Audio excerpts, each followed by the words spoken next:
ಸ್ನೇಹಿತರು ಸ್ವಾಗತ ಬಯಸಿ ಸುಜೋರ ಮಾತಾಡಿ ಸರ್. ಇವತ್ತಿನ ಪತ್ರಿಕಾಗೋಷ್ಠಿಯ ಉದ್ದೇಶ ಏನಂತಂದರೆ, ಕಳೆದ ಬಾರಿ ನಮ್ಮ ಕೃಷ್ಣಮೂರ್ತಿಯವರು ನಮ್ಮ ಅಧ್ಯಕ್ಷರು ನಮ್ಮ ಮಾಜಿ ಶಾಸಕರಿಗೆ ಒಂದು ಆಹ್ವಾನವನ್ನು ಕೊಟ್ಟಿದ್ದರು. ನಮ್ಮ ಮೇಲೆ ಅಲಿಗೇಷನ್ ಮಾಡಿದ್ರಲ್ಲ, ಅಲಿಗೇಷನ್ ಬಗ್ಗೆ ಚರ್ಚೆ ಮಾಡಲಿಕ್ಕೆ ಒಂದು ಆಹ್ವಾನ ಕೊಟ್ಟಿದ್ದರು. ಅವರು ನಮ್ಮ ಪಾರ್ಟಿ ಅಧ್ಯಕ್ಷರು, ಅವರು ಕೂಡ ಇಲ್ಲಿದ್ದಾರೆ. ನಮ್ಮ ರೇಮನ್ ಸಾಹೇಬ್ ಇದ್ದಾರೆ, ನಮ್ಮ ಅಶೋಕ್ ಅವರು ಇದ್ದಾರೆ, ನಮ್ಮ ಗುರು ನಮ್ಮ ಶಿವಕುಮಾರ್ ಅವರು ಅಭಿದ್ದು ಎಲ್ಲ ಇದ್ದಾರೆ. ಇಲ್ಲಿ ನಮ್ಮ ಸ್ನೇಹಿತರುಗಳೆಲ್ಲ ಇಲ್ಲಿದ್ದಾರೆ. ಅವ್ರು ಆಹ್ವಾನ ಕೊಟ್ಟಾಗ ಅವರು ಆ್ಯಸ್ ಎ ಪ್ರೆಸಿಡೆಂಟ್ ಹೇಳಿದರು, ಅವರು ನಮ್ಮನ್ನು ಕೇಳ್ಬಿಟ್ಟು ಹೇಳ್ತಾರೆ, ಏನಾರ ವಿಚಾರ ಚರ್ಚೆ ಮಾಡ್ಬೇಕಾದ್ರೆ ಅವರು ವೈಯಕ್ತಿಕವಾಗಿ ಯಾವ ಪ್ರೆಸ್ ಮೀಟು ಮಾಡಲ್ಲ. ಅವ್ರೇನಾರು ಮಾಡಬೇಕು ಅಂತಂದರೆ ನನ್ನ ಗಮನಕ್ಕೆ ತಂದುಬಿಟ್ಟೆ ಪ್ರೆಸ್ ಮೀಟ್ ಮಾಡೋದು. ಪಾರ್ಟಿ ವಿಚಾರ, ನನ್ನ ವೈಯಕ್ತಿಕ ವಿಚಾರ ಯಾವುದೇ ಆಗಬೇಕಾದ್ರೂ ಅವರು ಮಾಡಿದರು. ಅದಕ್ಕೇನೋ ಶಾಸಕರು ಅವರೇ ಆಗಲಿ ಕೇಳೋಕ್ಕೆ ಮಾಡೋಕ್ಕೆ ಶಾಸಕರೇ ಕರೀಲಿ ಅಂತ ಹೇಳಿದ್ದಾರೆ. ಅದಕ್ಕೆ ಅವರು ನಿಗದಿ ಮಾಡೋದಕ್ಕೆ 25ನೇ ತಾರೀಕು ನಾವು ಅವರೇ ಹೇಳಿದ್ರು ಚಿಕ್ಕಬಳ್ಳಾಪುರದಲ್ಲಿ ಮಾಡಿ ಅಂತ. ಅದಕ್ಕೆ ಚಿಕ್ಕಬಳ್ಳಾಪುರದಲ್ಲಿ ನಾನು ನನ್ನ ತಮ್ಮ ಇಬ್ಬರು ಬರಲಿಕ್ಕೆ ತಯಾರಿದ್ದಾರೆ. ಅವರು ಅದು ಯಾವ ರೀತಿಯ ಬ್ಯಾಂಕಲ್ಲಿ ನಾವು ಹಣನ ಏನೋ ಕಬ್ಬಣ ಇಟ್ಬಿಟ್ಟು ಚಿನ್ನ ಅಂತ ಹೇಳಿ ದುರುಪಯೋಗ ಪಡಿಸ್ಕೊಂಡು ಹಣ ಮಾಡ್ಕೊಂಬಿಟ್ಟವ್ರೆ, ಚುನಾವಣೆಗೆಲ್ಲ ಬಡ್ಸ್ಕೊಂಬಿಟ್ಟವ್ರೆ ಅಂತಕ್ಕಂಥ ಮಾತನ್ನು ಹೇಳಿದ್ದಾರೆ. ಅದ್ರ ಬಗ್ಗೆ ಚರ್ಚೆ ಮಾಡಲಿಕ್ಕೆ ಅವರು ಬರೋದಾದರೆ ನಮ್ಗೆ ಹೇಳಬೇಕು. 24ನೇ ತಾರೀಕು ಹೇಳಿದ್ರೆ ನಾನು ಬರ್ತಾಯಿದ್ದೀನಿ ಅಂತ. ನಾವು 25ನೇ ತಾರೀಕು ನಮ್ಮ ಮಾನಸಿಕವಾಗಿ ತಯಾರಿದ್ದೇವೆ ಅಲ್ಲಿ ಬರಲಿಕ್ಕೆ. ಅವ್ರು ಏನೈತೆ ಮಾಹಿತಿ ತೊಗೊಂಬಂದರೆ ಮುಂದೆ ಕೂತ್ಕೊಂಡು ಚರ್ಚೆ ಮಾಡೋಣ. ನಮ್ಮ ತಪ್ಪಾಗಿದೆ ಸಾರ್ವಜನಿಕರು ತೀರ್ಮಾನ ಮಾಡ್ತಾರೆ, ಯಾರು ತಪ್ಪು ಯಾರು ಸರಿ ಅಂತೇಳಿ. ಕಡೆಗೆ ಅಂತಿಮವಾಗಿ ತೀರ್ಪು ಕೊಡ್ತಕ್ಕಂಥವ್ರು ಸಾರ್ವಜನಿಕರೇ. ಅದಕ್ಕೆ ಪದೇ ಪದೇ ಅದನ್ನು ಹೇಳೋದು, ಅದರಿಂದ ಜನಗಳಲ್ಲಿ ಗೊಂದಲ ಉಂಟು ಮಾಡೋದು ಬೇಡ. ಈ ಥರ ನೇರವಾಗಿ ನಾವು ತಲೆ ಬಾಗ್ತೀವಿ. ನಾವೇ ತಪ್ಪು ಮಾಡಿ ನಾವೊಂದು ದುರುಪಯೋಗ ಪಡಿಸ್ಕೊಂಡು ನಾವು ತಲೆ ಬಾಗ್ತೀವಿ. ಅದಕ್ಕೆ ನಿಮ್ಮ ಮುಖಾಂತರ ಯಾಕಂದ್ರೆ ಬಾಲಕೃಷ್ಣ ಅವರೇ ಹೇಳಬೇಕು, ನನ್ನ ಲೆವೆಲ್ ಬಾಲಕೃಷ್ಣ ಅವ್ರ ಲೆವೆಲ್ಲು, ಕೃಷ್ಣಮೂರ್ತಿ ಅವ್ರು ನಮ್ಮ ಲೆವೆಲ್ ಅಲ್ಲ ಅಂತ ಹೇಳಿದ್ರಲ್ಲ, ಅದಕ್ಕೆ ನಾನೇ ಕರೆದಿದ್ದೀನಿ. ದಯಮಾಡಿ ನೀವು 24ನೇ ತಾರೀಕು ನಮಗೆ ಮಾಹಿತಿ ಕೊಟ್ಟರೆ, 24ನೇ ತಾರೀಕು ಸಂಜೆ ಒಳಗಡೆ ನನಗೆ ಮಾಹಿತಿ ಕೊಡಬೇಕು. ನಾವು ರೆಡಿ ಇದ್ದೀವಿ. 25ನೇ ತಾರೀಕು ನಾವೆಲ್ಲ ತಯಾರಿ ಮಾಡ್ಕೊಂಡಿದ್ದೀವಿ, ಬಂದಿದ್ದೀವಿ, ಬರ್ತೀವಿ. ಅಲ್ಲಿ ಅದ್ರ ಬಗ್ಗೆ ಚರ್ಚೆ ಮಾಡಿ ಸರ್. ಅವರು ಅದೇನೆ ಅವ್ರು ಹೇಳಿದಾರಲ್ಲ, ನಾನು ಹೇಳಿರೋದಲ್ಲ, ಅವರೇ ಹೇಳಿರೋದು. ನಿಮ್ಮ ಮುಂದೆ ಹೇಳೋರಲ್ಲ, ನಿಮ್ಮ ಮುಂದೆ ಎಲ್ಲರ ಮುಂದೆ ಹೇಳೋರಲ್ಲ ಅವರು. ನಾವು ನಕಲಿ ಚಿನ್ನ ಮಾಡಿಬಿಟ್ರು, ಅದೇನೋ ದುಡ್ಡು ತಗೊಂಡೋದು, ಎಲೆಕ್ಷನ್ ಮಾಡಿಕೊಂಡ್ರು, ಹಂಗೆ ಹಿಂಗೆ ಅಂತ ಏನೋ ಹೇಳೋರೆ. ಅದು ನಾನಂತೂ ದುಡ್ಡು ತಗೊಂಡಿಲ್ಲ, ನಾವಂತೂ ಅದು ತಟ್ಟಿಗೆ ಹೋಗಿಲ್ಲ. ನಾವು ನಮ್ಮ ಕುಟುಂಬದಲ್ಲಿ ಇನ್ನೂ ಕೂಡ ಆ ಒಂದು ದರಿದ್ರ ನಮ್ಗೆ ಇನ್ನೂ ಬಂದಿಲ್ಲ. ಆ ದುಡ್ಡು ತಗೊಂಡು ತಿಂದು ಜೀವನ ಮಾಡುವಂಥ ದರಿದ್ರ, ಚುನಾವಣೆ ಮಾಡೋಂಥ ದರಿದ್ರ ನಮ್ಗೆ ಇನ್ನೂ ಬಂದಿಲ್ಲ. ಅದೇನು ಅವ್ರ ಹತ್ರ ಮಾಹಿತಿ ಐತೆ ಅವ್ರು ಹೇಳಲಿ, ಅದ್ರ ಬಗ್ಗೆ ನಾವು ಸ್ಪಷ್ಟೀಕರಣ. ಅದು ಆಮೇಲೆ ಅಂತ ಹೇಳೋರೆ, ಅದ್ರ ಬಗ್ಗೆ ಈಗ ಚರ್ಚೆ ಮಾಡಬೇಡಿ. ಈಗ ಓನ್ಲಿ 25 ಅಷ್ಟೇ, ಓನ್ಲಿ 1 ಪಾಯಿಂಟ್, ಓನ್ಲಿ 1 ಸಬ್ಜೆಕ್ಟ್. ಅದು ಆಮೇಲೆ ನಾವು ಅಲ್ಲಿ ಬರೋಲ್ಲ. ನನ್ನ ಹತ್ರ ಈಗ 600 ಕೋಟಿ ಹಗರಣ ಮಾಡಿಲ್ಲ ಅಂತ ನಾನು ಅನ್ಕೊಂಡಿದ್ದೀನಿ ಅಲ್ವಾ. ಅವ್ರ ಹತ್ರ ಹಗರಣ ಆಗಿದೆ ಅನ್ನೋದ್ರ ಬಗ್ಗೆ ಮಾಹಿತಿ ತಮ್ಮ ಮುಖಾಂತರ ನನಗೆ ಕೊಟ್ಟರೆ ಅದನ್ನ ಪರಿಶೀಲನೆ ಮಾಡಿ ಅದನ್ನು ಒಂದು ಡೇಟ್ ಫಿಕ್ಸ್ ಮಾಡೋಣ. ಅದ್ರದ್ದು ಅದು ತಪ್ಪಾಗಿದ್ರೆ ನನ್ನ ಮೇಲೆ ಶಿಕ್ಷೆ ಆಗಲಿ. ಹಿಂದೆ ನೀವು ಪೋಸ್ಟ್ ಮಾಡಿದ್ದೆ, ಈಗೆಲ್ಲ ಏನೋ ಲಾರಿ ಗೀರಿ ಅದೇ ಅಂತ ಹೇಳೋರೆ. ಲಾರಿ ಹತ್ರ ಅದೇ ಲಾರಿ ತಗೋಬತ್ತೀವಿ ಅಂತ ಒಂದು ಬೇಕಾದ್ರೆ ಲಾರಿ ನಾವು ಟೆಂಪೋನ ಕಳಿಸ್ಕೊಡ್ತೀವಿ. ನೀವು ಯಾರ ಹೋಗ್ಬೇಕು, ಸುಮ್ಮನೆ ಯಾರ ಮಧ್ಯದಲ್ಲಿ ಹೋಗ್ಬೇಡ. ನೀವು ಮಾಧ್ಯಮದವರು ಅದನ್ನ ತಗೊಂಡು, ಹೌದು ಸ್ವಾಮಿ ಇದು 600 ಕೋಟಿ ಹಗರಣ ಆಗೈತೆ ಸ್ವಾಮಿ, ನೀವು ಬನ್ನಿ ಅಂದರೆ ನಾನು ಬರುತ್ತೆ. ಅವ್ರೆಲ್ಲರೂ ಕರೀತೀವಿ. ಅವ್ರ ಪಾರ್ಟಿ ಆಫೀಸ್ ಕರೆದ್ರು ಬರ್ತೀವಿ, ಕೆಂಪೇಗೌಡ ಬೈಲ್ರನ್ ಬಂದ್ರೆ ಎಲ್ಲರ ಮಾಗಡಿ ಟೌನು ಎಲ್ಲೋ ಯಾರು ನಾವು ಮನೆ ತಕ್ಕ ಕರೆದ್ರು ಬರ್ತೀವಿ. ಹೇಳ್ಬೇಕು 600 ಕೋಟಿ ಹಗರಣ ಸ್ಪಷ್ಟವಾಗಿರ್ಬೇಕು. ಇದು 600 ಕೋಟಿ ಇಂತಿಂತ ವರ್ಕ್ಗಳಿಗೆ ಹಾಕವ್ರೆ, ಇದೆಲ್ಲ ಒಂದು ಕೆಲಸ ಆಗಿಲ್ಲ, ತಿಂದ್ಬಿಟ್ಟವ್ರು ಇದನ್ನೆಲ್ಲನೂ. ಇದಕ್ಕೆಲ್ಲ ಯಾರ್ಯಾರು ಪಾತ್ರದಾರರು ಅಂತ ಹೇಳ್ಬೇಕು, ಸ್ಪಷ್ಟವಾಗಿ ಹೇಳ್ಬೇಕು. ಸುಮ್ಮನೆ 600 ಕೋಟಿ ನಾನು ಹೇಳ್ತೀನಿ 1000 ಕೋಟಿ ತಿಂದ್ಬಿಟ್ಟವ್ರು ಅವ್ರ ಕಾಲದಲ್ಲಿ ಅಂತ. ಅದು ನಾನು ಸ್ಪಷ್ಟೀಕರಣ ಕೊಡ್ಬೇಕಲ್ವಾ. ಅವ್ರು 5 ವರ್ಷ ಶಾಸಕರಾಗಿದ್ದಾಗ 1000 ಕೋಟಿ ಹಗರಣ ನಡೆದೋಯ್ತು, ತಿಂದ್ಬಿಟ್ಟವ್ರೆ ನಾನು ಹೇಳ್ತೀನಿ. ಅದಕ್ಕೊಂದು ಸ್ಪಷ್ಟೀಕರಣ ಕೊಡ್ಬೇಕಲ್ಲ, ನಾನು ಹೇಳ್ಬೇಕಾದ್ರೆ ಅದಕ್ಕೊಂದು ಜಸ್ಟಿಫಿಕೇಶನ್ ಬೇಕಲ್ಲ. ಸುಮ್ಮನೆ ಏನೋ ಮಾಧ್ಯಮದವ್ರು ಸಿಕ್ಕಿದ್ರು ಅಂತ ಸುಮ್ಮನೆ ಏನೋ ನಮ್ಮ ಬಾಯಿ ಬಂದಂಗೆಲ್ಲ ಮಾತಾಡೋದು ಅದು ಸೂಕ್ತ ಅಲ್ಲ, ಗೌರವನೂ ಅಲ್ಲ. ಅವ್ರ ಲೆವೆಲ್ ಗೌರವ ಅಲ್ಲ. ಯಾರೋ ಆದಿಲ್ ಬಿದ್ದಿಲ್ ಹೋಗೋರು ಮಾತಾಡ್ಕೊಳ್ಳಿ. ಅವ್ರ ಲೆವೆಲ್ಗೆ ಮಾಹಿತಿ ಇದ್ರೆ ಮಾಹಿತಿ ಸಮೇತ ನಿಮ್ಮ ಮುಂದೆ ಇಟ್ಟು ಮಾತಾಡಿ ಕರೀಲಿ, ನಾವು ಬಂದು ರೆಡಿ ಇದ್ವಿ. ನಾವಂತೂ ತಿಂದಿಲ್ಲ. ನಿಮಗೆ ದಾಖಲೆ ಕೊಡ್ತಾರಂತೆ, ನೀವು ಕೊಡಿ. ನೀವು ಅದು ಆಗಿದೆಯೋ ಇಲ್ಲ ಅಂತ ನೀವು ಹೇಳ್ಬೇಕಂತೆ. ರೇ ಹಗರಣ ಅಂತ ಹೇಳ್ದವ್ರು ಯಾರು? ನಾನು ಹೇಳಿದ್ದೀನಿ. ನೀವು ದಯಮಾಡಿ ಸುದ್ದಿ ಅವರೇ, ದಯಮಾಡಿ ನಾನು ಪರಿಶೀಲನೆ ಮಾಡಕ್ ನನ್ನ ಆಡಿಟರ್ ಅಲ್ಲ. ದಯಮಾಡಿ ಒಂದು ಸ್ವಲ್ಪ ಅರ್ಥ ಮಾಡ್ಕೊಳ್ಳಿ. ಕರೆಕ್ಟಾಗಿ ನೀವು ಇದು ದುರುಪಯೋಗ ಆಗಿದೆ, ಇದು ಇಷ್ಟು 600 ಕೋಟಿ ಯಾವ್ಯಾವ ಕಾಮಗಾರಿಗೆ ಹಾಕಿದ್ರೆ 600 ಕೋಟಿ ಯಾವ ಥರ ದುರುಪಯೋಗ ಆಗಿದೆ ಅನ್ನೋದು ಅವ್ರ ಹತ್ರ ಇರ್ಬೇಕಲ್ಲ ಮಾಹಿತಿ. ಅವ್ರು ಮಾತಾಡೋರೆ ಸುಮಾರು ಸರಿ. ಅವರು ಹಿಂದೆ ಇದ್ದಾಗ ಅವರು ನಮ್ಮ ಸಿದ್ದರಾಮಯ್ಯನವರು ಅದ್ರ ಬಗ್ಗೆ ಮಾತಾಡೋರು 600 ಕೋಟಿ ಅಂತ. ಅವ್ರಿಗೆ ಅಧಿಕಾರ ಇತ್ತು, ಅವಾಗ ತನಿಖೆ ಮಾಡಿಸ್ಬಿಟ್ಟಿದ್ರೆ ನಾವೆಲ್ಲ ಜೈಲ್ಗೆ ಹೋಗ್ಬಿಡ್ತಿದ್ವಪ್ಪ. ಅವ್ರಿಗೆ 5 ವರ್ಷ ಅಧಿಕಾರ ಇತ್ತು. ಅವ್ರು ಮುಖ್ಯಮಂತ್ರಿ ಕುಮಾರಸ್ವಾಮಿ ಅವರೇ 14 ತಿಂಗಳು ಇದ್ರು. ತನಿಖೆ ಮಾಡಿಬಿಟ್ಟು ಕ್ರಮ ತಗೊಳ್ರಿ ಅಂತ ನಾವೆಲ್ಲ ಜೈಲ್ಗೆ ಹೋಗ್ಬಿಡ್ತಿದ್ವು. ಲೋಕಾಯುಕ್ತ ಏನೋ ಇತ್ತು ಅಂತ ಏನೋ ಹೇಳೋರೆ. ಲೋಕಾಯುಕ್ತಕ್ಕೂ ಸರ್ಕಾರ ತನಿಖೆ ಮಾಡೋಕ್ಕೂ ಸಂಬಂಧ ಇಲ್ಲ. ತನಿಖೆ ಮಾಡ್ಬಿಟ್ಟು ಮಾಜಿ ಶಾಸಕರು ಇಷ್ಟಿದ್ದವ್ರು ಕಂಡ್ರಿ ಜೈಲ್ಗೆ ಹಾಕ್ಬೇಕು ಅಂದಿದ್ರೆ ಮುಗಿದೋಗಿತ್ತು. ಅವ್ರು ಮುಂಚೂರು ಆಗಿತ್ತು ಸರ್ ಅವರು. ಅದು ನೀವು ಅವ್ರನ್ನ ಕೇಳ್ಬೇಕು, ನಾನು ಕೇಳ್ಬಾರ್ದು. ಮೊದಲು 600 ಕೋಟಿ ಪಟ್ಟಿ ಇಸ್ಕೊಳ್ಳಿ, ಆಮೇಲೆ ಮಾತಾಡಿ, ಆಮೇಲೆ ಕೇಳಿ ಅಂತೇಳಿ. ಪಟ್ಟಿ ಕೊಡಿ 600 ಕೋಟಿ, ಇದ್ರದ್ದು ವರ್ಕ್ ಯಾವ್ಯಾವ ಕೆಲಸದ ಕಾಮಗಾರಿ ಪಟ್ಟಿ ಕೊಡಿ 600 ಕೋಟಿ ಅಂತ ಕೇಳಿ. ಹಂಗಾರೆ ಸುಮ್ನೆ ಅವರು ಸುಮ್ಮನೆ ನಿಮ್ ತೇಜೋವಧೆ ಮಾಡಕ್ಕೆ ಆರೋಪ ಮಾಡ್ತಾರೆ ಅಂತೀರಾ? ಅದನ್ನ ನೀವು ಆಮೇಲೆ ತೀರ್ಮಾನ ಮಾಡಿ, ನೀವು ತೀರ್ಮಾನ ಮಾಡಿ. ಹಿಂದೆ ಬಹಿರಂಗ ಚರ್ಚೆಗಳ ವಿಚಾರಕ್ಕೆ ಸಂಬಂಧಪಟ್ಟಂಗೆ ಬಂತಾವನ ನಡೆದಿತ್ತ, ಬಹಿರಂಗ ಚರ್ಚೆಗಳು ನಡೀಬೇಕು ಅಂತ ನಾನೊಂದ್ಸರಿ 600 ಕೋಟಿ ಬಂದಾಗ ನಾನು ಕೆಂಪೇಗೌಡ ಬಯಲುರಂಗ ಮಂದಿರದಲ್ಲಿ ಒಂದ್ಸರಿ ಹೋಗಿದ್ದೆ, ಅವ್ರು ಬರಲಿಲ್ಲ. ಮಾದೇಶ್ವರನ ದೇವಸ್ಥಾನ ಮಾದೇಶ್ವರನ ದೇವಸ್ಥಾನ ತಾವು ರಸ್ತೆ ವಿಚಾರ ಚರ್ಚೆ ಮಾಡಕ್ಕೆ ಯಾವ್ದು ಇದನ್ನ ಈ ರಸ್ತೆ ಮಾಗಡಿ ಬೆಂಗಳೂರು ರಸ್ತೆ ಆಗಿದೆಯಲ್ಲ, ಈ ರಸ್ತೆ ಯಾರ ಕಾಲದಲ್ಲಿ ಆಯ್ತು ಏನಾಯ್ತು ಅದ್ರ ಬಗ್ಗೆ ಚರ್ಚೆ ಮಾಡಕ್ಕೆ ಅಲ್ಲಿ ಕರೆದಿದ್ದು, ಅಲ್ಲೂ ಬರಲಿಲ್ಲ. ಇಲ್ಲಿ ಕರೆದ 600 ಕೋಟಿನ ನಾವು ಕೆಂಪೇಗೌಡ ಬಯಲುರಂಗ ಮಂದಿರದಲ್ಲಿ ನಾನು ಶಾಸಕನಾಗಿದ್ದಾಗಲೇ ಇವರು ಹೇಳ್ದಾಗಲೇ ಕರೆದೆ, ಅದನ್ನ ಆವಾಗಲೂ ಬರಲಿಲ್ಲ. ಹಿಂಗೆ ಈಗ ಜವಾಬ್ದಾರಿ ಸ್ಥಾನದಲ್ಲಿರೋರು ಉಡಾಫೆ ಮಾತುಗಳು ಆಡಬಾರ್ದು ಅಂತ ಮನವಿ ಮಾಡ್ತೀವಿ. ನಾವು ಹೇಳ್ತೀವಿ ಅದು ತಿಂದ್ಬಿಟ್ರು ಇದು ತಿಂದ್ಬಿಟ್ರು ಹಂಗೆ ಮಾಡ್ಬಿಟ್ರು, ಅದಕ್ಕೆಲ್ಲ ಒಂದು ದಾಖಲೆ ಕೊಟ್ಟು ನಾವು ಮಾತಾಡೋದು, ಅದೊಂದು ಗೌರವ. ದಾಖಲೆ ಕೊಟ್ಟು ಮಾತಾಡೋದು ಒಂದು ಗೌರವ. ಸುಮ್ಮನೆ ಏನೋ ಕೂತ್ಕೊಂಡು ವೀರಾವೇಶವಾಗಿ ಮಾತಾಡೋದು, ಏಕವಚನದಲ್ಲಿ ಮಾತಾಡೋದು, ಇವೆಲ್ಲ ಸ್ವಲ್ಪ ಕಡಿಮೆ ಮಾಡ್ಕೋಬೇಕು. ಮಾತಾಡಲಿ, ಏನಾದ್ರು ಇದ್ರೆ ನನ್ನ ಮೇಲೆ ಕೇಸ್ ಹಾಕ್ಸ್ಲಿ, ನನ್ನ ಮೇಲೆ ತನಿಖೆ ಮಾಡಿಸ್ಲಿ, ನಮ್ಮನ್ನು ಜೈಲಿಗೆ ಕಳಿಸ್ಲಿ, ಇನ್ನೂ ಬೇರೆ ಬೇರೆ ವಿಚಾರಗಳು ಹೇಳೋರೆ, ಅದನ್ನೆಲ್ಲ ಸೂಕ್ತ ಸಂದರ್ಭದಲ್ಲಿ ಚರ್ಚೆ ಮಾಡೋಣ ಅಲ್ವಾ, ಆಮೇಲೆ ಮಾಡಿ. ಈಗ ಸದ್ಯಕ್ಕೆ 25ನೇ ತಾರೀಕು ಕಾರ್ಯಕ್ರಮ. ನೀವು ಮಾಡ್ತಿರೋ ರಸ್ತೆಗಳು ಕಳಪೆ ಕಾಮಗಾರಿಗಳು ಅಂತ ಹೇಳ್ತಾ ಇದ್ದಾರೆ. ಅದಕ್ಕೆಲ್ಲ ಈ ಅವ್ರಿಗೆ ಇಲಾಖೆಗಳವೇ ರೀ, ಕೊಡ್ಲಿ, ನಾನೇ ಕಾಂಟ್ರಾಕ್ಟ್ರು ಮಾಡಿದ್ರೆ ಅವನು ಅನುಭವಿಸ್ತಾನೆ. ಪರಿಶೀಲನೆ ಮಾಡ್ತಿಲ್ಲ ಸರಿಯಾಗಿ. ಏನ್ ಪರಿಶೀಲನೆ? ಬಿಲ್ ಬರೆಯೋರು ಯಾರು? Executive engineer. ಕನ್ಫರ್ಮ್ ಮಾಡೋನು executive engineer, assistant engineer AEE ಬರ್ದು ಕಳಿಸ್ತಾರೆ. ಅದ್ ನೀಸ್ಕೊಳ್ಳಿ, RTI ನಲ್ಲಿ ಹಾಕಿದ್ರೆ ಕೊಡ್ತಾರೆ ಅವ್ರಿಗೆ, ಇಲ್ಲ ಮಾಜಿ ಶಾಸಕರು ಪತ್ರ ಕೊಟ್ಟರು ಕೊಡ್ತಾರೆ. ಅದು ತಗೊಂಡೋಗಿ ತನಿಖೆ ಮಾಡಿಸ್ಲಿ. ಕಳಪೆ ಕಾಮಗಾರಿ ಸುಮ್ಮನೆ ಕೂತ್ಕೊಂಡು ಸುಮ್ಮನೆ ಕಳಪೆ ಕಾಮಗಾರಿ ಅಂತ ಹೇಳ್ಬಾರ್ದು. ಅದನ್ನ ನೋಡ್ರಿ, ನಾನು ತನಿಖೆ ಮಾಡಿಸಿದ್ದೀನಿ, ನನ್ನ ಅವ್ನು ಯಾವನು ಉಪ್ತಿಂದ ಅವ್ನು ನೀರು ಕುಡಿತಾನ್ರಿ, ನನಗೇನಾಗಬೇಕು? ನಾನು ಗ್ರ್ಯಾಂಟ್ನ ತರೋದು, ಯಾವ ಕಾಮಗಾರಿ ಮಾಡಿಸ್ಬೇಕು ಅಂತ ತೀರ್ಮಾನ ಮಾಡೋನು ಶಾಸಕ, ಮತ್ತು ನಮ್ಮ ಮುಖಂಡರುಗಳು, ನಮ್ಮ ಹಿಂಬಾಲಕರುಗಳು ತೀರ್ಮಾನ ಮಾಡ್ತೀವಿ. ಆದರೆ ಅದನ್ನು ಮಾಡಿಸೋರು ಯಾರು? ಕೆಲಸನ ಅಧಿಕಾರಿಗಳು. ತಪ್ಪು ಮಾಡಿದ್ರೆ ಯಾರು ಹೋಗ್ತಾರೆ ಮನೆಗೆ? ಅಧಿಕಾರಿಗಳು ಹೋಗ್ತಾರೆ. ಅದಕ್ಕೂ ನಮ್ಗೆ ಏನು ಸಂಬಂಧ? ಕಳಪೆ ಕಾಮಗಾರಿ ಇದ್ರೆ ವಿರೋಧ ಪಕ್ಷದವ್ರು ಅವರೇ ಕೇಳಲಿ, ಕೇಳಬೇಕು. ಮೊನ್ನೆ ಅವ್ರ್ಯಾರೋ ಬಿಡದಿನಲ್ಲಿ ಕೇಳಿದಾಗ ನಾನು ಸ್ವಾಗತ ಬಯಸ್ತೆ, ಕೊಡ್ರಿ ತನಿಖೆಗೆ ಅಂತಂದೆ. ಬಿಡದಿಯವರೊಬ್ಬರು ಸ್ನೇಹಿತರು ಕೇಳಿದ್ರು ನನ್ನ, ಇಲ್ಲೇನೋ ಕಳಪೆ, ಸ್ವಾಗತ ಬಯಸ್ತೆ. ಇನ್ನೂ ಬೇರೆ ಮೇಲೆ ಹಾಕಿ ಕೇಳ್ರಿ, ಕೊಡ್ರಿ ಅಂತಂದೆ. ಇಂಜಿನಿಯರ್ಗಳು ಅಲರ್ಟ್ ಆಯ್ತಾರೆ, ಒಳ್ಳೆ ಕೆಲಸ ತಗೋತಾರೆ. ಬೆಳಿಗ್ಗೆ ನಮಗೂ 108 ಕೆಲಸ ಇರ್ತವೆ, ಓಡಾಡ್ತಾ ಇರ್ತೀವಿ. ಇವ್ರಿಗೆ ಒಳ್ಳೆ ಕೆಲಸ ಮಾಡ್ತಾವ್ರೆ, ಮಂಜು ಅವರು ಮಾಡಲಿ, ಅದನ್ನ ಮುಂದುವರಿಸಲಿ ಅಂತ ಹೇಳಿದ್ದೀನಪ್ಪ. ಹಂಗಾರೆ ಮಾಜಿ ಶಾಸಕರು ಎಲ್ಲೋ ಒಂದ್ ಕಡೆ ಜನಗಳನ್ನ ದಿಕ್ತಪ್ಸೋಕ್ಕೋಸ್ಕರ ಈ ತರ ಹೇಳಿಕೆಗಳು ಕೊಡ್ತಾರೆ ಬಾಲಿಶವಾಗಿ. ಹಂಗಾರೆ ನೀವು ಅವ್ರನ್ನ ಕೇಳ್ಬೇಕು, ನಾನು ಆ ಹೇಳಿಕೆ ಹೇಳಕ್ ತಯಾರಿಲ್ಲ. ಅವ್ರನ್ನ ಕೇಳ್ಬೇಕು, ಇವೆಲ್ಲ ಪ್ರೂವ್ ಆಗ್ಬೇಕಲ್ಲಪ್ಪ. ಹೇಳಿದ್ರವೆಲ್ಲ ಪ್ರೂವ್ ಆದ್ರೆ ಇಲ್ಲ ಅವ್ರು ಕರೆಕ್ಟ್ ಆಗೈತೆ ಅಂತ ಹೇಳ್ಬೋದು. ಅದು ಸರಿ ಇಲ್ಲ ಅಂತಂದಾಗ ದಿಕ್ತಪ್ಸಕ್ಕೆ ಅಂತ ಅರ್ಥ ಮಾಡ್ಕೊತಾರೆ ಜನ. ಬೇರೆ ಬೇರೆ ಗಾಳಿಯಲ್ಲಿ ಗುಂಡು ಹೊಡಿತಾವ್ರೆ ಅಂತ ಚರ್ಚೆಗೆ ಬರ್ಲಿ, 25 ಕೇಳೋಣ. ಅವ್ರೇನು ಅಲ್ಲಿಗೆ ಬರಲ್ಲ, ತಾಲೂಕ್ ಪಂಚಾಯತ್ ಬರ್ತೀನಿ ಅಂತೆಲ್ಲ ಒಂದ್ ಕಡೆ ಹೇಳ್ಕೊಡ್ತಾರೆ ಸರ್. ಹೇಳೋರಲ್ರಿ, ಸ್ಪೆಸಿಫಿಕ್ ಈ ಕೇಸಿಗೆ ಮಾತ್ರ ಬರ್ತೀನಿ ಅಂತ ಹೇಳೋರು. ಬರ್ಲಿ, ಅದಕ್ಕೆ ಬರ್ಲಿ. ತಾಲೂಕ್ ಆಫೀಸ್ಗೋ ಇನ್ನೊಂದಕ್ಕೂ ಅವಾಗ ಬಾಕಿ ಅವೆಲ್ಲ ನೀವು 600 ಕೋಟಿ ಅವೆಲ್ಲ ಎಲ್ಲೆಲ್ಲಿ ಕರಿತಾರೋ ಅಲ್ಲಿ ಬರ್ತೀವಿ ನಾವು. ಈಗ 24th ಸ್ಪಷ್ಟೀಕರಣ ಕೊಡಬೇಕು.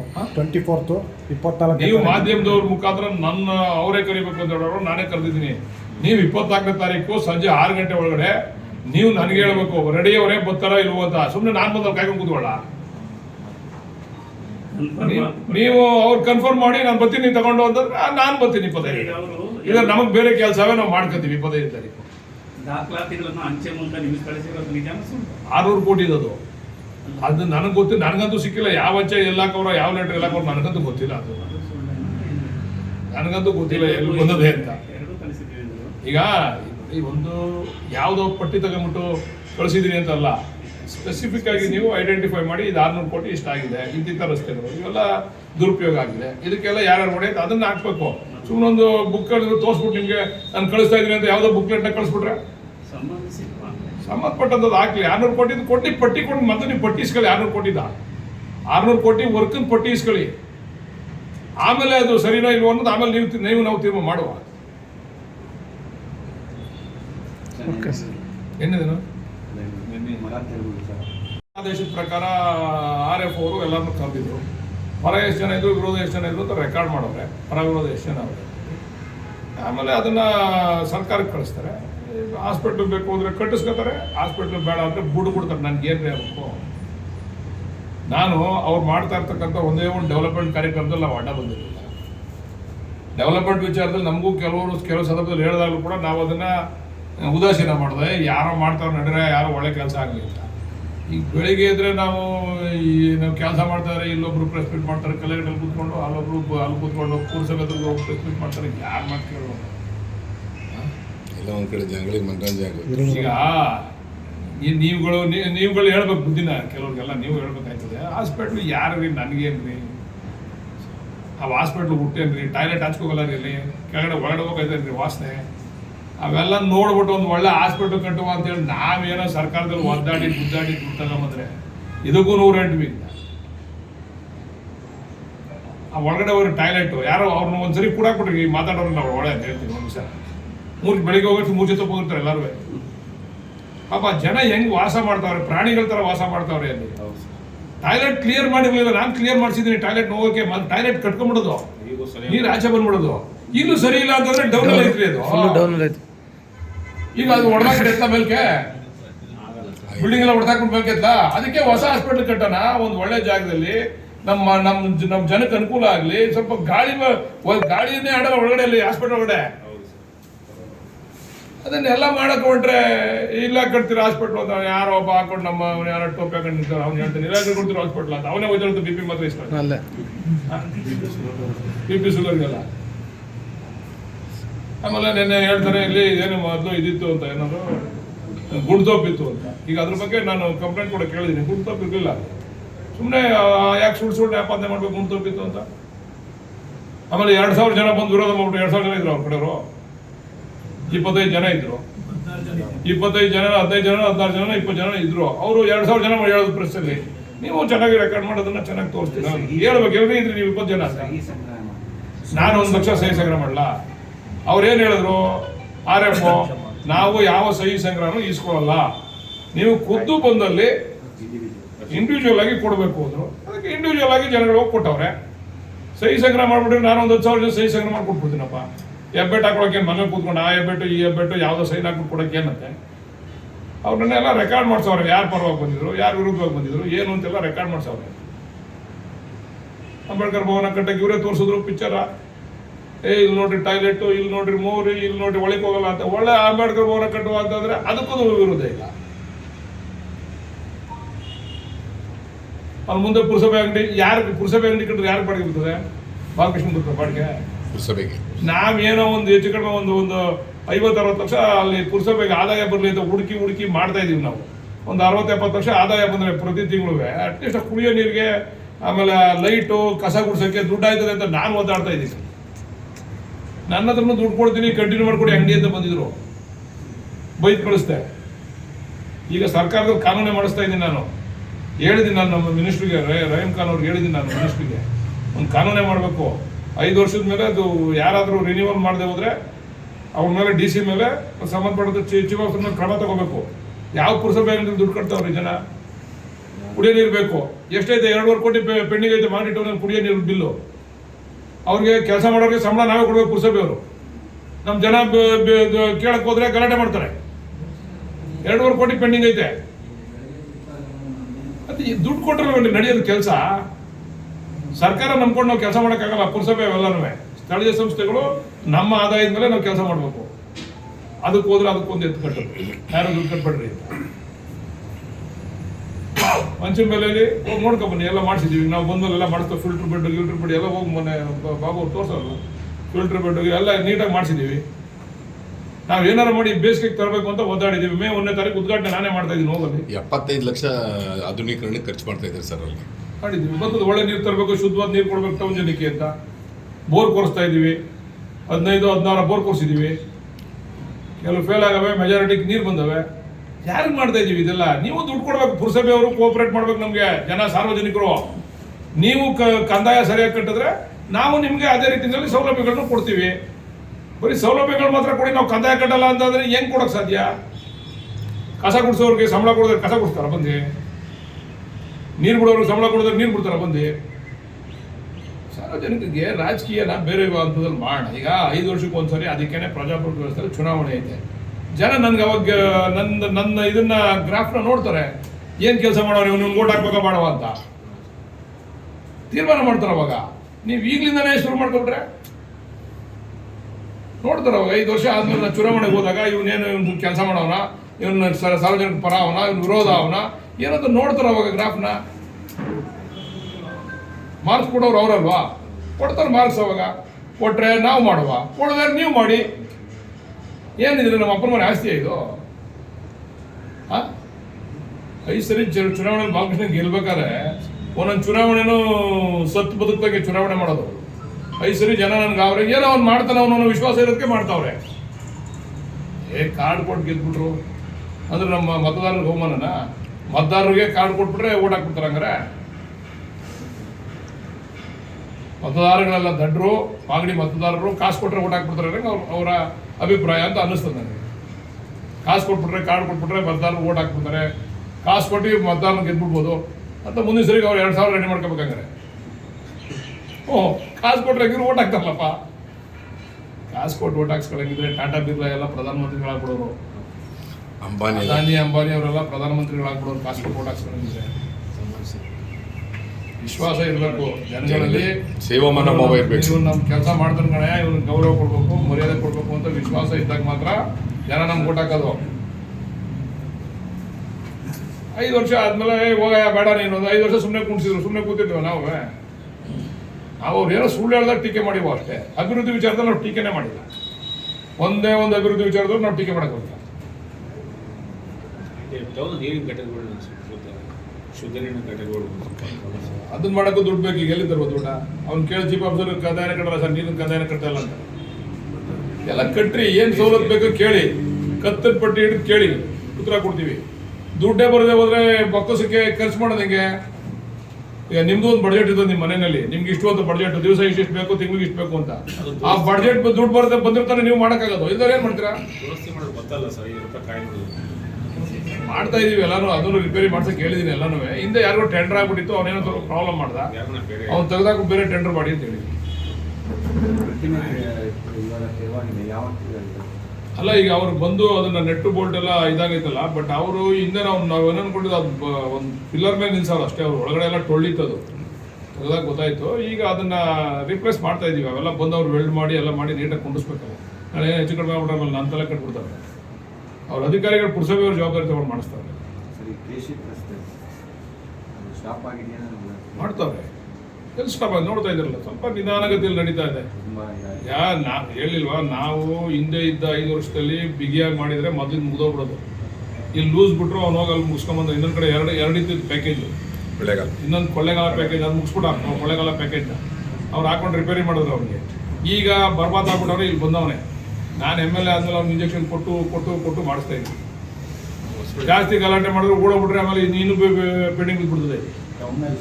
ಅವನು ಟೌನಲ್ಲಿ ಯಾಕೆ ಬುದ್ಧಿವಂತ ಮಾಡ್ತಾ ಇಲ್ಲ ಅಂತಂದ್ರೆ, ಟೌನ್ ಮಾಡಿಬಿಟ್ರೆ ನನಗೆ ಹಿಂಸೆ ಕೊಡ್ತಾರೆ ಅಂತ ಅಲ್ಲಿ ಮಾಡ್ತಾನೆ, ಇಲ್ಲೊಂದು ಸ್ವಲ್ಪ ಅಲ್ಲಿ ಮಾಡ್ತಾನೆ, ಇಲ್ಲೊಂದು ಸ್ವಲ್ಪ ಮಾಡ್ತಾನೆ. ಟೌನ್ ಇದ್ರೆ ತಾನೇ ನಾನು ಕೆಲಸ ಮಾಡ್ಸಿ ಕೇಳೋದು. ಇದು ಮಾಡ್ಬಿಟ್ಟಿದ್ರೆ ಆಚೆ ಕಡೆ ಇದ್ದಿದ್ರೆ ನಾನೇನು ಮಾಡ್ತೀನಿ, ಮೊದಲು ಇದ್ದಾಗ್ರಿ ಅವ್ನು ಅಂತೀನಿ. ಅವನು ಎಲ್ಲ ಲೆಕ್ಕಾಚಾರ, ಅವನು ಕಾಳೆ ಕಾಂಟ್ರಾಕ್ಟ್ರು, ಅವೆಲ್ಲ ಲೆಕ್ಕಾಚಾರ ಈ ಮಾಡ್ತಾನೆ. ನಾನು ಬೈದಾಗ ಒಂಚೂರು ಇಷ್ಟು ದೂರ ಮಾಡ್ತಾನೆ, ಇಲ್ಲಿ ಪುನಃ ಆಗೋಗಿ ಅಲ್ಲಿ ಮಾಡ್ತಾರೆ. ಈ ವರ್ಷದಲ್ಲಿ ಮುಗೀತಾ ಸರ್ ಅದು? ಈ ವರ್ಷದಲ್ಲಿ ಮುಗೀತಾ? ಅಲ್ಲ, ಅವ್ನಿಗೆ ಇನ್ನೊಂದು 6 ತಿಂಗಳಿಗೆ ಅವ್ನಿಗೆ ಡೆಡ್ ಲೈನ್ ಕೊಟ್ಟಿರೋದು. ನಾನು ಟೌನ್ ಓದಾಡ್ತಾ ಇದ್ದೀನಿ, ಟೌನ್ ಮುಗಿದೋಗ್ಬಿಡ್ಲಿ ಅಂತ. ಇನ್ನೂ ಮಧ್ಯೆ ಎಲ್ಲ ಆಯ್ತಲ್ಲ, ಗಣೇಶನ ದೇವಸ್ಥಾನ ಸುತ್ತಮುತ್ತ ಅಲ್ಲಿಂದ ಆ ಕಡೆ ಈ ಕಡೆ ಎಲ್ಲ ಒಂದು ಅರ್ಧ ಕಿಲೋಮೀಟರ್ ಇನ್ನೂ ಮಾಡಬೇಕು ಅವನು. ಅವು ಓದಾಡ್ತಾ ಇದ್ದೀವಿ, ನೋಡೋಣ ಏನು ಮಾಡ್ತಾನೆ. ಜಾಸ್ತಿ ಗಲಾಟೆನೂ ಮಾಡೋಕ್ಕಾಗಲ್ಲ. ಬಿಟ್ಟೊಟ್ಟೋಗ್ಬಿಟ್ರೆ ರೀಟೆಂಡರ್ ಹೋದ್ರೆ 15 ವರ್ಷ ಮುಗಿದೋಯ್ತದೆ. ಗೌರವಂಕೆರೆ ಇನ್ನೂ 6 ತಿಂಗಳ ಟೈಮ್ ಇದೆ, ಅವ್ನಿಗೆ 2 ತಿಂಗಳ ಟೈಮ್ ಇದೆ. ಹೇಮಾವತಿನೂ ಎಲ್ಲ ಮಾಡಿದ್ದೀವಲ್ಲ ಈಗ. ಇದು ಇದೆಲ್ಲ ಮುಗಿದೋಯ್ತು. ರೈಸಿಂಗ್ ಲೈನ್ ಎಲ್ಲ ಮುಗಿದಿದೆ. ಈಗ ಅವನು ಇದನ್ನು ಡಿಸ್ಟ್ರಿಬ್ಯೂಷನ್ ಅವ್ನು ಮಾಡಲ್ಲ ಅಂದ್ಬಿಟ್ಟು ಅವನ ಹತ್ರ ದುಡ್ಡಿಲ್ಲ ಅಂತೇಳಿ ಹೊಸದಾಗಿ ಟೆಂಡರ್ ಕರೆ ಕೇಳಿದ್ದಾರೆ. ಡಿಸ್ಟ್ರಿಬ್ಯೂಷನ್ ಲೈನ್ ಹೊಸ ಟೆಂಡರ್ ಮಾಡ್ತೀವಿ ಸದ್ಯಕ್ಕೆ. ರೈಸಿಂಗ್ ಲೈನ್ ಇಲ್ಲಲಾಗವೆ ಅಲ್ಲಿಗೆಲ್ಲ ಆ ಕೆರೆಗಳಿಗೆಲ್ಲ ತುಂಬಿಸುವಂಥ ಕೆಲಸ ಆಯಿತು. ಬಸವನ ಜಯಂತಿ ಆಚರಣೆ ಮಾಡಿರೋದು. ಬಸವ ಜಯಂತಿ ಬಸವಣ್ಣನ ಸ್ಟ್ಯಾಚು ಉದ್ಘಾಟನೆ ಮಾಡಿ ಎಲ್ಲರನ್ನ ಕರೆದು ಜೋರಾಗಿ ಆಚರಣೆ ಮಾಡೋಣಪ್ಪ, ಈಗ ಸಾಂಕೇತಿಕವಾಗಿ ಮಾಡಿ ಅಂತ ಹೇಳಿದ್ದು. ಇನ್ನೊಂದು 15 ತಿಂಗಳು ಅದೆಲ್ಲ ಫಿನಿಶ್ ಆದಮೇಲೆ ಒಂದು ಬಸವ ಜಯಂತಿ ಕಾರ್ಯಕ್ರಮ ಸ್ವಾಮೀಜಿಗಳನ್ನ ಮಂತ್ರಿಗಳನ್ನೆಲ್ಲ ಕರೆಸಿ ಜೋರಾಗಿ ಮಾಡಿ ಸರ್. ಹೊಂಬಳಪೇಟೆ ಕೆರೆ ಸ್ವಲ್ಪ ಅದಕ್ಕೇನಾದ್ರು ಕಾಯಿ ಕಲ್ಪ ಕಳಿಸ್ಬೇಕು ಸರ್. ಅಪ್ರೂವಲ್ ಕೊಟ್ಟಿದ್ದೀನಿ. ಬಹುಶಃ ಒಂದು 5 ಕೋಟಿ ಇನ್ನೊಂದು 2 ತಿಂಗಳು ಮುಂಜೂರು ಆಯ್ತದೆ.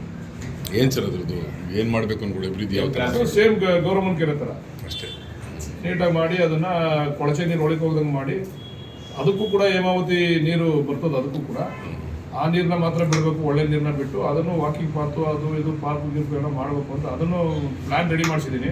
ಸುಮಾರು 9 ಕೋಟಿಗೆ ಒಂದು ಎಸ್ಟಿಮೇಷನ್ ಕೊಟ್ಟಿದ್ದಾರೆ. 5 ಕೋಟಿ ಈಗ ಸತಿ ಮೊದಲನೇ ಕಂತಲ್ಲಿ ಬಿಡುಗಡೆ ಮಾಡೋದಕ್ಕೆ ಈಗಾಗಲೇ ನಮ್ಮ ಮೈನರ್ ಇರಿಗೇಷನ್ ಮಿನಿಸ್ಟರ್ ಕಳಿಸಿದ್ದೀವಿ, ಲೆಟರ್ ಕೊಟ್ಟಿದ್ದೀವಿ. ಸರ್ ಕೋಟೆ ಕಾಮಗಾರಿ ಯಾವತ್ತು ಸರ್ ಪ್ರಾರಂಭ ಮಾಡೋದು? ಅದು ಹಿಂಗೆ ಮೊದಲ ದುಡ್ಡು ರೆಡಿ ಇದೆ, ಮುಂಚೆ ಮೇಲೆ ರಸ್ತೆ ಇದು ಮಾಡಿಲ್ಲ ಸರ್. ಹಾಗೈತೆ. ಸ್ವಲ್ಪ ಕಾಂಟ್ರಾಕ್ಟ್ರು ಸ್ವಲ್ಪ ಬಿಲ್ ತಗೊಂಡು ಬಂದು ಮಾಡಿ. Thank you sir.